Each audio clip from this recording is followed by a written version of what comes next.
What's going on, everybody? So today we're going to do a banded shoulder distraction.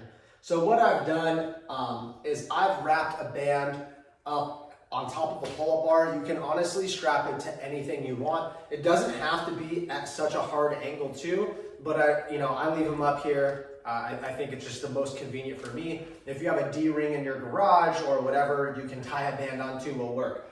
What we're going to do is we're going to grab the band, okay? Once we grab the band, we're going to create pressure. Depending on how thick the band is, this is a decently thick, powerful band, so I'm not going to need to create a lot of pressure just because of the thickness. If this band is thick, really thin, then I'm going to need to obviously put a lot more tension on it. And the idea is as I come down, I kind of turn my body away and it's kind of pulling it out of the socket. Now I know that sounds a little violent, but what it's doing is it's distracting it from the joint. So normally your ball and socket joint on the head of your humerus to your shoulders like this. So we're just creating a little bit of space and then we're rotating it. It actually feels really good and helps you warm up the shoulder before you work out, or if your shoulders are super tight after you work out. So what we're gonna do is we're gonna grab this band, get in a kneeling position. We want to keep our core tight. Okay, we're not letting our back bow like this, so we're keeping our core tight.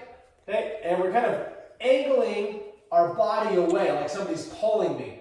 Okay, from there, what we're going to do is we're going to create a little bit of pressure, and then we're going to rotate. And I like to point my thumb out just so I know that I'm rotating. So I'm pointing my thumb one direction, okay, keeping that pressure, maybe even come out a little more, and then all the way the other way. And all the way back.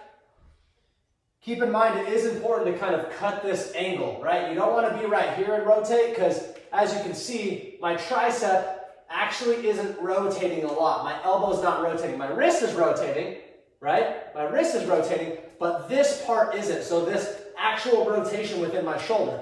Once I've cut this angle, you can see that my elbow's pointed up. Now my elbow's pointed down.